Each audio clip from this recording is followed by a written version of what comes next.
this creepypasta, I believe, has to do with suicide. It is The Suicide of Squidward by Brandon is going to be Squidward suicide. whatever. Squidward suicide. So this is a rough transition, or this is a rough topic to talk about sometimes. If you need help talking about it, or if you want to support those who need help talking about this type of topic, or if you have difficulty with this type of topic at all, I would recommend that you leave now. If you want to help those who have difficulty with this topic, I recommend that you support Heart Support via the fundraiser below in Hearth Support. We're trying to get to 100.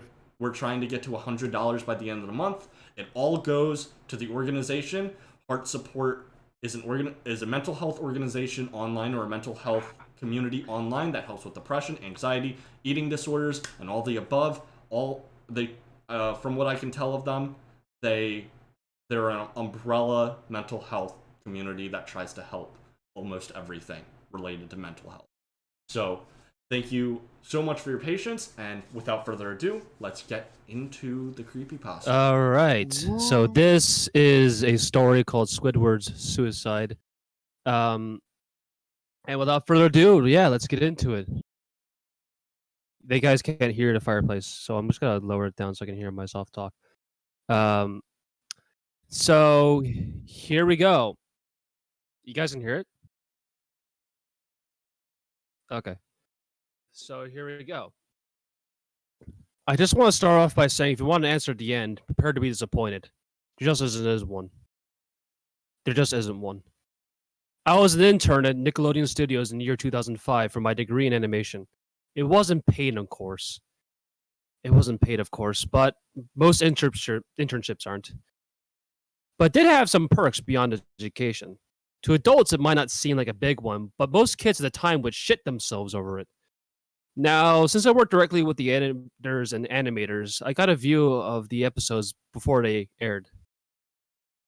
I'll get right to it without giving too many details. They had recently made the SpongeBob movie, and the entire staff was somewhat sapped of creativity, so it took them longer to start the season. But the delay lasted longer for more upsetting reasons. There's a problem with the series 4 premiere that set everyone and everything back a few months. Me and 2 other interns were in the editing room, along with the lead animators and the sound editors for the final cut. We received a copy of what was supposed to be Fear of a Krabby Patty and gathered around the screen to watch. Now, given that this isn't final, yet animators often put up a mock title card, sort of an inside joke for all of us, with a phony, oftentimes lewd titles such as How Sex Doesn't Work or Rockabye Bivalve. When SpongeBob and Patrick adopted Sea Scallop, nothing particularly funny, but work-related chuckles. So we then saw the title card, Squidward's Suicide, and we didn't think of it more as a morbid joke. One of the interns even did a small throat laugh to it. The happy-go-lucky music plays as normal. The story began with a Squidward practicing his clarinet, hitting a few sour notes like normal. We hear SpongeBob laughing outside, and Squidward stops, yelling at him to keep it down. He has a concert at night and needs some practice. SpongeBob says okay and goes with see Sandy with Patrick. The bubble splash screen comes up, and we see the ending of Squidward's concert. This is when things began to seem off. While playing, a few frames repeat themselves, but the sound doesn't. At this point, the sound is synced up with the animation, so yes, that's not that common. But when he stops playing, the sound finishes as if the skip never happened. There's a slight murmuring in the crowd before they begin to boo him. Not normal cartoon booing as it was common in the show, but you could very clearly hear malice in it. Squidward's in full frame and looks visibly afraid. The shot goes to the crowd, with SpongeBob in center frame. He too is booing, very much unlike him. This is the oddest thing, though. What is odd is that everyone had hyper realistic eyes, very detailed. Clearly not shots of real people's eyes, but something more real than CGI. The pupils were red.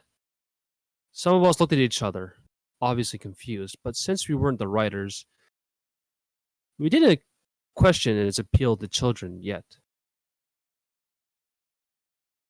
The shot goes to Squidward sitting on the edge of his bed, looking very forlorn.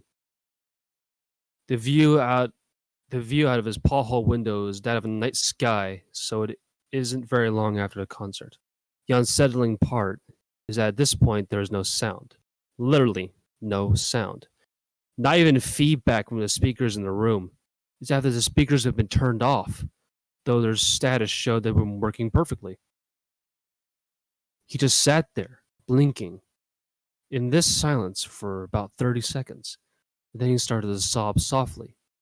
He put his hands, or rather tentacles, over his eyes and cried quietly for a full minute more, while a sound in the background very slowly growling from nothing to barely audible. It sounded like a slight breeze through a forest. The screen slowly begins to zoom in on his face. By slow, I mean it's only noticeable if you took 10 shots apart side by side. His sobbing gets louder, full of more hurt and anger. The screen then twitches a bit, as if it twists in on itself, and then for a split second, back to normal. The wind through the trees sound gets slightly louder and more severe, as if a storm is brewing somewhere. The eerie part is the sound, and Squidward's sobbing sounded real.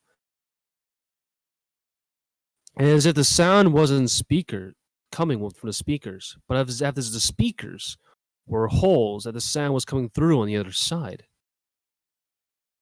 As good as a sound as the studio likes to have, they didn't purchase equipment to be that good to produce that kind of sound quality. Below the sound of the wind and sobbing, a very faint something sounded like laughing. It came at odd intervals and never lasted more than a second, so you had a hard time pinning it. We watched this show twice, so pardon me if things sound too specific, but I had time to think about them.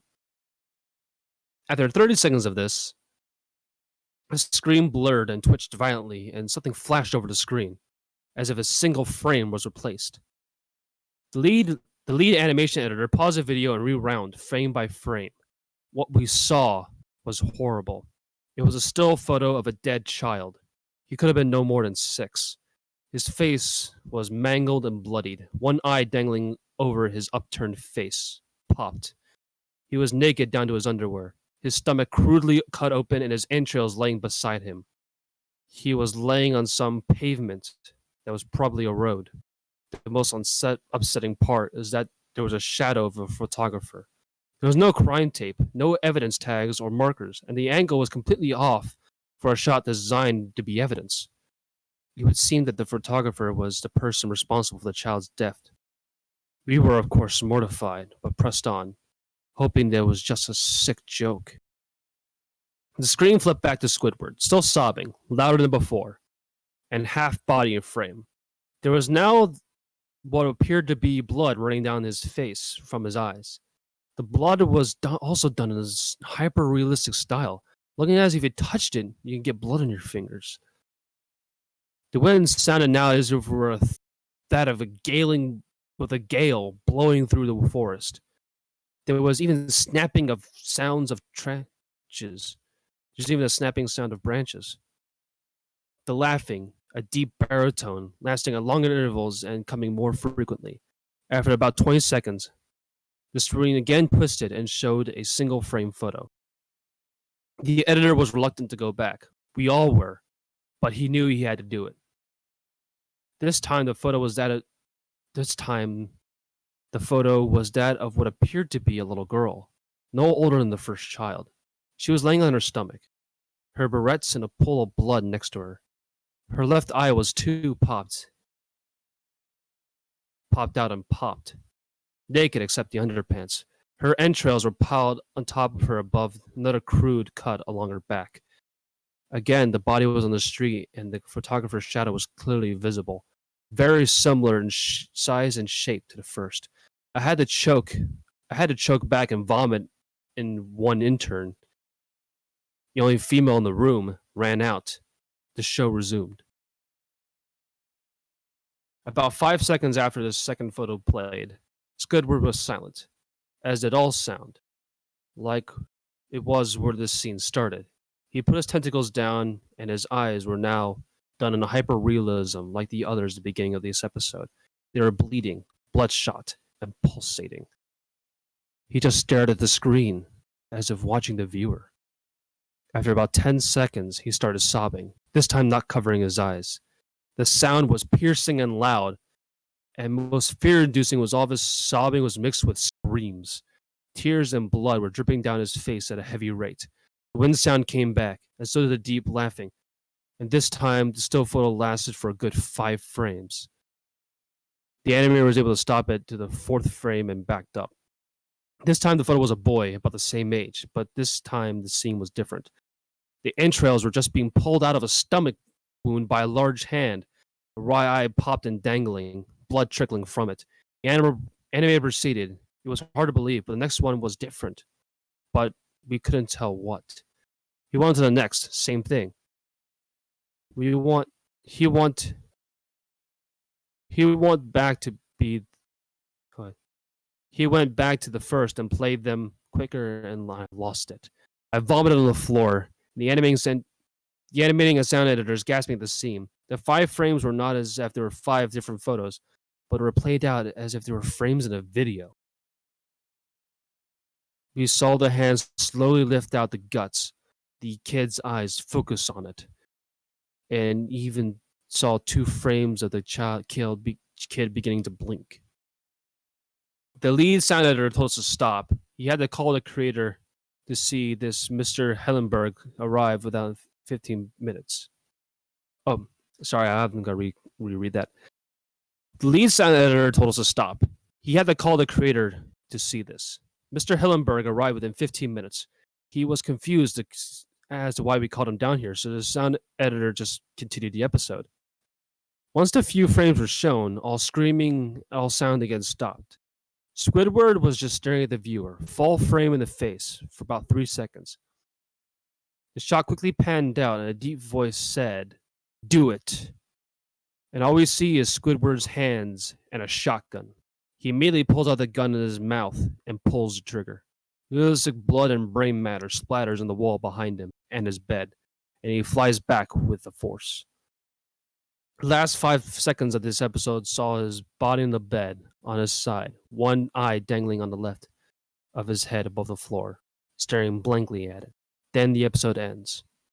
Mr. Hellenberg was obviously angry at this. He demanded to know what the hell was going on. Most people left the room at this point, so it was just a handful of us to watch it again.